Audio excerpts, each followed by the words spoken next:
नमस्ते दर्शक, मैं निकिता रस्तोगी, डीएन पे इंडिया में आपका स्वागत। जिन बाबा साहेब भीमराव अंबेडकर को विपक्ष अपनी जमीन समझता था, अब उन्हीं के नाम पर बीजेपी ने एक नई पट्टी खोल दी, जिसे विपक्ष मानो अब दांतों तले उंगली दबाने वाला है। ये बात सभी जानते हैं कि सपा के पीजे फॉर्मूले से 2024 के लोकसभा चुनाव में बीजेपी कई सीटों का घाटा झेल चुकी है, जिसकी धार अब पार्टी कुंद करने में जुटी है। डॉक्टर भीमराव अंबेडकर की जयंती पर प्रतिमाएं, पार्कों में सफाई और दीपांजलि के बाद भीम नगरी के आयोजन में सीएम योगी आदित्यनाथ का शामिल होना इसी ओर इशारा देता है, क्योंकि राजनीति में छोटी से छोटी चीज में एक बड़ा संदेश छुपा होता है। आज 14 अप्रैल, हर साल आज ही की तारीख में अंबेडकर जयंती मनाई जाती है। सरकार से लेकर राजनीतिक दल अंबेडकर जयंती पर उन्हें याद करते हैं। इसी कड़ी में अंबेडकर जयंती के अवसर पर मुख्यमंत्री योगी आदित्यनाथ ने लखनऊ के हजरतगंज स्थित डॉक्टर भीमराव अंबेडकर की प्रतिमा पर माल्य अर्पण किया और उनके योगदान को याद किया। इस मौके पर उनके साथ उनकी कैबिनेट के सहयोगी भी मौजूद रहे। बीजेपी विपक्ष के आरक्षण समाप्त करने और संविधान बदलने के नैरेटिव को अब पूरी तरह से तोड़ने में लगी। यही कारण है कि बीजेपी ने पहली बार 13 दिनों तक डॉक्टर अंबेडकर जयंती मनाने का निर्णय लिया।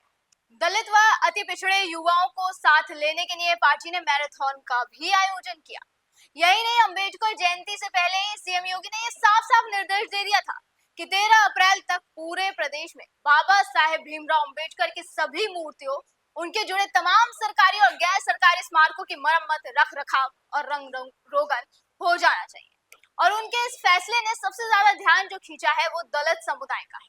दलित बस्ती से लेकर हर जिले और कस्बे तक इस फैसले का असर है, इस फैसले की चर्चा है।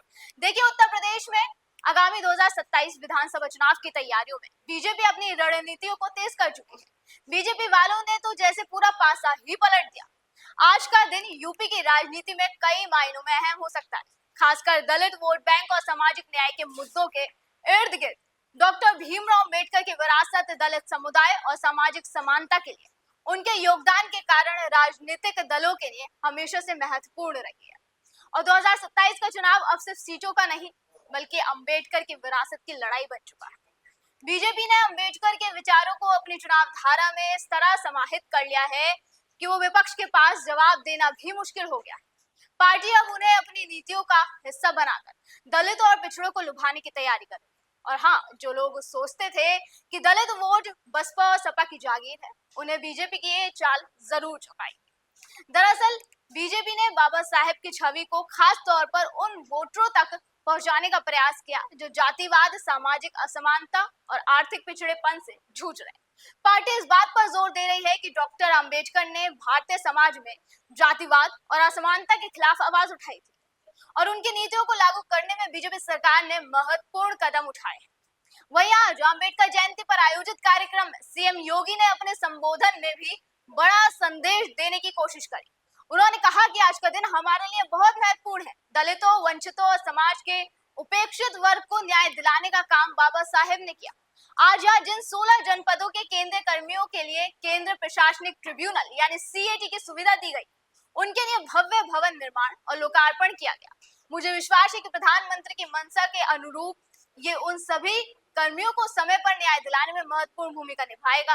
पहले उनका ये बयान सुनिए, फिर बताते हैं इस बयान के क्या मायने। यहाँ पर अभिनंदन करता हूँ। आज का दिन हमारे लिए बहुत महत्वपूर्ण दिन है। भारत के संविधान के शिल्पी बाबा साहब डॉक्टर भीमराव अंबेडकर जी की आज पावन जयंती भी है।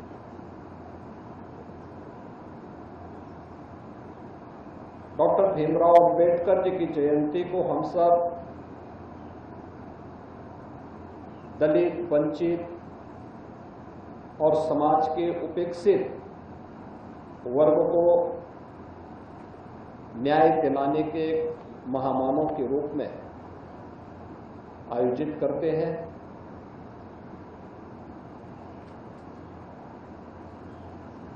ट्रिब्यूनल के पीछे का उद्देश्य भी सरकार का बहुत स्पष्ट रहा है। हमारे न्यायालयों में मामले बहुत लंबित पड़े हुए हैं। इन लंबित मामलों के लिए कोर्ट के अनावश्यक समय को जाया न करना पड़े, इसके लिए ट्रिब्यूनल के स्तर पर इन मामलों की अलग से सुनवाई हो और वे ट्रिब्यूनल समयबद्ध तरीके से उन संबंधित पक्षों को मेरिट के आधार पर न्याय प्रदान कर सकें। इस स्पष्ट मंशा के साथ ट्रिब्यूनल ने देश के अंदर अलग अलग क्षेत्रों में कार्य करना प्रारंभ किया। कैट की भूमिका भी केंद्रीय सरकार से जुड़े हुए विभिन्न सरकारी उपक्रमों और शासकीय व्यवस्था से जुड़े हुए अधिकारियों और कार्मिकों की समस्याओं को, जिन्हें लगता था कि उनके साथ किसी स्तर पर न्याय नहीं हो पाया है, उनके लिए प्लेटफॉर्म देना और उस प्लेटफॉर्म के माध्यम से उन्हें समयबद्ध न्याय प्रदान करने का रहा है। लेकिन आप अनुमान कर सकते हैं कि वह फुल बेंच हो या सर्किट बेंच, अगर उनके पास स्वयं ही संसाधन नहीं है तो वह दूसरों को न्याय प्रदान करने के लिए कितने एग्रेसिव तरीके से अपने कार्य को आगे बढ़ा पाएंगे, इसकी सहज कल्पना की जा सकती है।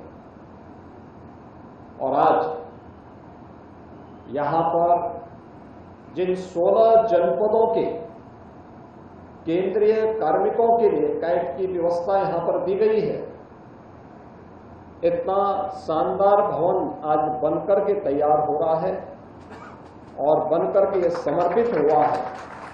मुझे विश्वास है कि यह प्रधानमंत्री जी की मंशा के अनुसार उन सभी कार्मिकों को जो यहां पर किन्हीं कारणों से उन्हें कैट की शरण में आने के लिए मजबूर होना पड़ा है, उन सभी कार्मिकों को समयबद्ध न्याय उपलब्ध कराने में एक महत्वपूर्ण भूमिका का निर्वहन करेगा। अंबेडकर जयंती पर ये बयान देकर योगी आदित्यनाथ ने दलित समुदाय का ये संदेश देने की कोशिश की है कि उनकी सरकार अंबेडकर के विचारों और सामाजिक न्याय के प्रति प्रतिबद्ध है। और इस बयान में प्रधानमंत्री की मंशा का जिक्र करके योगी ने दिखाने की भी कोशिश की है कि उनकी सरकार केंद्र की नीतियों को लागू करने में सक्रिय है। ये बीजेपी की एकजुटता और केंद्र राज्य सहयोग को दर्शाता है, जो राजनीतिक रूप से एक मजबूत संदेश है। कुल मिलाकर योगी का यह बयान सामाजिक, प्रशासनिक और राजनीतिक मायनों में महत्वपूर्ण है, लेकिन सरकार के पिछले रिकॉर्ड को देखते हुए इस बयान को कुछ लोग प्रतीकात्मक मान सकते हैं और इसकी सच्चाई तभी साबित होगी जब सीएटी जैसी सुविधाएं वास्तव में कर्मचारियों को समय पर न्याय दिलाने में सफल होंगी। बहरहाल आपको बता दें कि यूपी में दलित आबादी लगभग 20 से 22% है, जो राजनीतिक दलों के लिए निर्णायक है। अम्बेडकर जयंती पर बीजेपी, सपा, बसपा और कांग्रेस जैसे दल बाबा साहेब की विरासत को भुनाने की कोशिश करते हैं। सपा जैसे दल अम्बेडकर को समाजवादी मूल्यों से जोड़कर इन आरोपों को कम करने की कोशिश कर रही है और ओबीसी दलित गठजोड़ को मजबूत करने की कोशिश कर सकते हैं। अखिलेश यादव के माल्यार्पण जैसे कदम इसी दिशा में। बीजेपी दूसरी ओर अम्बेडकर को राष्ट्र प्रतीक बनाकर इन आरोपों को कमजोर करने की कोशिश कर रही है। इसके अलावा मायावती की बसपा के लिए तो अम्बेडकर जयंती हमेशा से एक कोर वोट बैंक को एकजुट करने का मौका रही, लेकिन हाल ही के सालों में बसपा का प्रभाव कम हुआ। 2025 में मायावती अम्बेडकर की विरासत को केंद्र में रखकर अपनी खोई जमीन वापस पाने की कोशिश करेगी, खासकर युवा दलित वोटरों को लक्षित करके। हालांकि बीजेपी और सपा की सक्रियता बसपा के लिए चुनौती है, क्योंकि ये दल दलित वोटों में सेंधमारी कर रहे हैं। योगी सरकार ने अम्बेडकर जयंती को राजकीय सम्मान के साथ मनाया। भव्य समारोह, विचार गोष्ठियां और सांस्कृतिक कार्यक्रम के जरिए सरकार दलित समुदाय में अपनी पैठ बढ़ाने की कोशिश कर रही है। ये 2027 के लिए एक रणनीतिक कदम है और इस बार भी दलित वोट बीजेपी की तरफ आ जाएंगे, ठीक वैसे ही जैसे 2017 के यूपी विधानसभा चुनाव में हुआ था। जी हाँ, 2017 बसपा के पतन और बीजेपी की उभरती रणनीति का दौर था। आइए इसे समझते हैं। 2017 में बसपा केवल 19 सीटें जीत सकी, जो उसका अब तक का सबसे खराब प्रदर्शन था। मायावती ने अम्बेडकर की विरासत और दलित असीमता को केंद्र में रखा, लेकिन बीजेपी की व्यापक हिंदू एकता की रणनीति और सपा कांग्रेस गठबंधन ने उनके वोट बैंक को प्रभावित किया।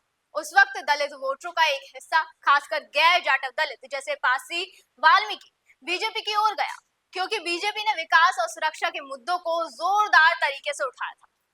बीजेपी ने 2017 में बाबा साहेब को राष्ट्र नायक के रूप में पेश करके दलित वोटरों को आकर्षित करने की कोशिश करी थी। पार्टी ने अंबेडकर स्मारकों का दौरा किया और उनके योगदान को हिंदू संस्कृति के व्यापक ढांचे में शामिल करने की कोशिश की। बीजेपी ने गैर यादव ओबीसी और गैर जाटव दलित गठजोड़ बनाया, जो 312 सीटों की भारी जीत का आधार बना। अंबेडकर जयंती जैसे मौके पर बीजेपी ने सामाजिक न्याय सप्ताह जैसे आयोजन शुरू किए, जो 2025 में भी जारी है। सपा कांग्रेस गठबंधन ने 2017 में अंबेडकर को समाजवादी और सेक्युलर मूल्यों से जोड़ा, लेकिन उनका गठबंधन यादव मुस्लिम वोटों तक सीमित रहा। दलित वोटरों को लुभाने में वो बसपा से ज्यादा प्रभावी नहीं हो सके। अंबेडकर जयंती पर सपा ने आयोजन किए, लेकिन बीजेपी की व्यापक पहुंच और संगठन के सामने वो कमजोर पड़ गए। 2017 तक दलित राजनीति में बदलाव दिखा। युवा दलित वोटर शिक्षा और रोजगार जैसे मुद्दों की ओर आकर्षित हुए, जो बीजेपी ने अपने विकासवादी नैरेटिव में शामिल किया। बसपा का पारंपरिक जातिगत असीमता आधारित अभियान कम प्रभावी रहा। कुल मिलाकर अंबेडकर जयंती 2025 भी यूपी की राजनीति में दलित वोटरों को साधने और संविधान सामाजिक न्याय के मुद्दों पर नैरेटिव सेट करने का मौका दे। बीजेपी इसे हिंदू एकता और विकास के ढांचे में पेश कर रही है, जबकि सपा और बसपा दलित असीमता और संविधान के सहारे वोटरों को लुभाएंगे। 2017 में बीजेपी ने अंबेडकर की विरासत को अपनाकर दलित वोटों में सेंध लगाई थी और 2025 में भी यही रणनीति जारी है बीजेपी की, लेकिन विपक्ष इस बार ज्यादा आक्रामक भी दिख रहा है। ऐसे में देखना दिलचस्प होगा कि किसकी रणनीति यूपी विधानसभा चुनाव 2017 में दलित वोटर्स को ज्यादा लुभा पाती है। देखना होगा कि मायावती और अखिलेश योगी के इस चाल का क्या जवाब देंगे। क्या वो बाबा साहेब के विचारों को लेकर बीजेपी के इस ऑल इन दाव का मुकाबला कर पाएंगे, या फिर विपक्ष का नैरेटिव पूरी तरह से टूट जाएगा। वक्त तब तय करेगा कि ये अंबेडकर की विरासत की लड़ाई किसकी होती है। फिलहाल आज की वीडियो में बस इतना ही। अगली बार फिर होगी मुलाकात। आप देखते रहें DN पे इंडिया, हर खबर भरोसे के साथ।